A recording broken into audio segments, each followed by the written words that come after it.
What is the connection between the IMF, central banks, and Ripple?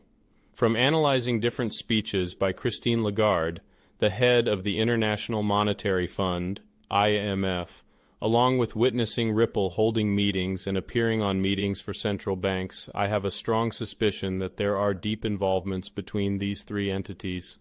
I am of the belief that Christine Lagarde has revealed information regarding how the IMF envisions what the future financial system will look like.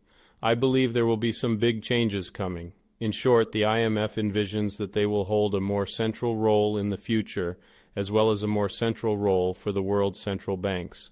The first conference of discussion in this article was the Bretton Woods at 75, celebrating the IMF and World Bank turning 75 years old. Here we gain some interesting information from the panel discussion by the name Rethinking International Cooperation. The focus was on how the US dollar as the world's reserve currency is something that is less than optimal for the global financial system.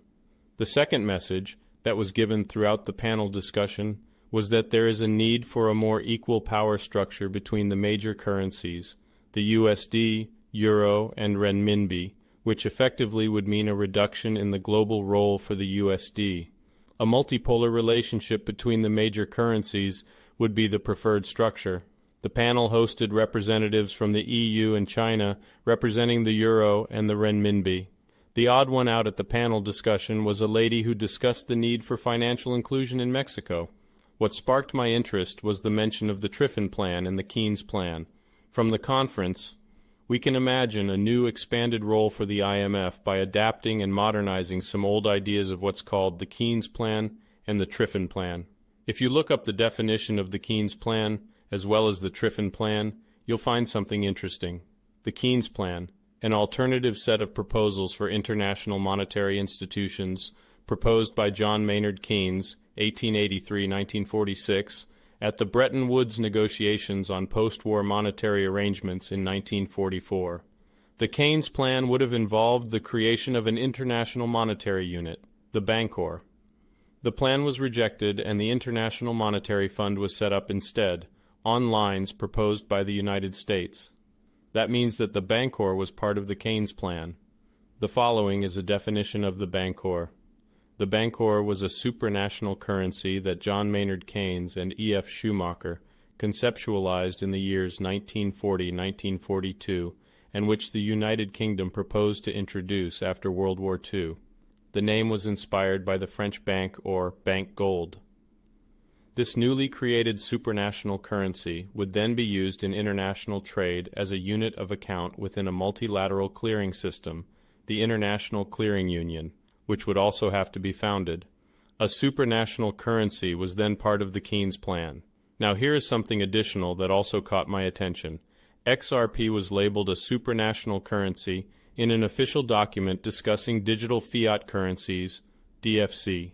This is displayed in the document on the second page, where XRP is described as such. What it also displays is Bitcoin being labeled as a cryptocurrency. Specific labels are of importance, especially in official documents. What is then the Keynes-Triffin Plan?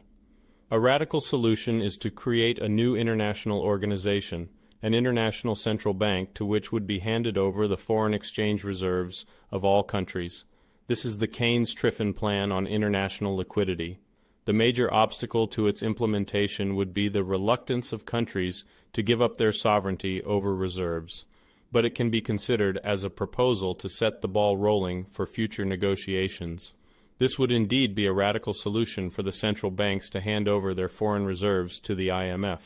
Now, it is not certain that the IMF would envision the arrangement to this full extent, but likely some altered version of it. From what was said later on in the conference, it is clear that the IMF envisioned themselves as holding a lot more power in the future as far as handling the payments between the world's central banks. From the conference, the following was stated. You could imagine the IMF could centralize reserve sharing agreements by administering a global reserve facility at the IMF, perhaps by building on the existing drawing rights. The IMF could also try to multilateralize the decentralized parts and largely discretionary network of bilateral swap lines, either by acting as a central counterparty clearinghouse for these bilateral swap lines and absorbing some of the counterparty risk, or by offering itself its own short-term swap facility. It is thus evident in how they envision the IMF as being a counterparty to the central banks. An argument was made that the IMF could essentially lower the sovereign risk between central banks, since if the IMF absorbed the risk instead of central banks, they could lower the risk for central banks as a whole. It was put forward in the following way. The IMF could show up as an intermediary between the Federal Reserve, since we're talking about dollars and the other central banks, and why I say it's an intermediary is because many countries, say India or Brazil, would enjoy benefiting from the swap lines but do not, because the Federal Reserve worries about sovereign risk. Well, the IMF could appear in the middle, take the sovereign risk back because swap line with its SDR, say with the dollar, and then give a swap line to the Indian rupee or Brazilian real, therefore the IMF bearing the sovereign risk. In the above picture taken from the panel discussion, you can observe how the IMF envisions the whole arrangement. Pay special attention to the IMF at center section and the visualization of the new reserve deposit facility. What you see is the IMF being at the center between the central banks. The reserve deposit would most likely be the SDR. The SDR would then play a central role in the new financial system. They carried on with the issue of the bilateral swap lines in the panel discussion. A comment was made by Ricardo Reis, and an eye-opening response from Christine Lagarde followed. Ricardo Reis, a difficulty with the swap lines as they are emerging is that they are bilateral and they are discretionary. Not only they exist as a spaghetti bowl, but also a spaghetti that could break easily, especially during a crisis. Christine Lagarde, we will be the lasagna of the spaghetti bowl. The inefficient swap line relationship of today is displayed in the picture above. As a note, by utilizing XRP as a settlement tool between central banks, there would not be a need for these complex bilateral relationships with swap lines. The panel discussion left us with a much clearer picture of how the IMF envisioned themselves as having a more expanded role. IMF would be positioned in the middle, absorbing the sovereign risk of payments between central banks. I'll leave you with a final quote from this panel discussion by Christine Lagarde that should capture your attention. So, what you are telling me is that we should go back to the drawing board because we did actually explore for a period of time combination of a liquidity line financial product that we could put together and that addresses the issues of the emerging market economies that are in a way left out of the game, and we will also, considering much to central banks' displeasure, put it that way, how we could do exactly that, which is to sort of act as the platform that would, in a way, take up all of the portion of the sovereign risk, so to speak. How money is changing with this new technology. We are at a historic turning point. You, young or not so young, doesn't matter, but bold entrepreneurs gathered here today, you are not just inventing new services, you are reinventing the history of money. You are drawing a completely new future, actually, and we are all in the process of adapting. The really interesting part of her keynote was in how she envisions the increasing role for central banks in the future. She provided us with an example of buying a pizza. Let's go back to our pizza. Hopefully by then it's still warm. When you buy it at the click of a button, your bank transfers funds to digital currency held at the central bank. In turn, the central bank immediately forwards it to the supermarket's bank, which would credit the supermarket's accounts. All of that in a split of a second, all nearly for free and any time. Do you see what just happened? The central bank is now the trusted intermediary. What Lagarde is conveying is that the central bank is the trusted intermediary, not your personal bank. This would then hold true for domestic as well as international payments, since the example she provided us with was a domestic purchase of a pizza. All payments would thus be routed through the central banks, where the money is held, as she stated. She also mentioned how commercial banks may not provide the required safety because of their profit-driven nature. Private firms may underinvest in security to the extent that they do not measure the full cost to society of a payment failure. Resilience may also suffer, with only a few links in the payment chains. The system may stop working if any of the links actually is deteriorating, if there is a glitch, a bankruptcy, or a firm withdraws from the market. My take on this statement is that if you have instant payments in the future, Safety becomes a matter of extreme importance since money could be transferred instantly with a very short time span to react. I would assume that the profit-driven nature of banks would lead to an underinvestment in safety in some commercial banks, and to me, it is clear that this is well understood. Other unforeseen problems may also occur, such as banks going out of business. Central banks, on the other hand, would not be profit-motivated in that sense, so large-scale investments in safety within instant payment settlement systems would be provided. Lagarde also discusses how we are moving towards a cashless society and how to achieve the middle ground between cashless payments and privacy. Let's return to the trade-off between privacy and financial integrity. Can we find the middle ground? Central banks might design digital currencies so that users' identities will be authenticated through customer due diligence procedures and transactions recorded, but the identities would not be disclosed to either third parties or governments, unless it was so required by law. This would be the way they could keep the transactions anonymous in a cashless society. All transactions are recorded and kept private unless required by law. Let's move on to Ripple. It is no secret that the IMF and Ripple have been seen together on several occasions, such as at conferences and festivals, as well as at Swell. Most notably in Singapore when Brad Garlinghouse and the former Deputy General Counsel from the IMF by the name of Ross Lecco were alone together on stage.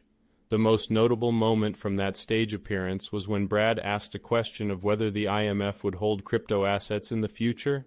If you haven't seen the reaction, you should watch it here at 29 minutes and 20 seconds. Trust me, it's worth it. I found it amusing how uncomfortable the question made him. It is clear from his reaction that it was a question he didn't want to answer, and a long silence followed before he provided an answer. This would most likely mean that something is being planned that we are not aware of relating to cryptocurrencies and the IMF. Connection to the SDR? Following the connection to the IMF, it is my belief that the IMF are the ones that have been organizing meetings between Ripple and the central banks. I found it confounding that Ripple was able to organize a meeting in New York for a dozen central banks. How were they able to achieve this? Who do you call to gather a bunch of central banks when you are a private payments company like Ripple? I believe the IMF organized this meeting for Ripple with the intent of trying to push Ripple's technology to the central banks. And what do we find? The first presentation of the meeting was by the IMF. At the recent Swiss National Bank conference, there were some very high-level financial representatives gathered. Many representatives were from central banks, as well as the head of the Bank for International Settlements, and of course the IMF.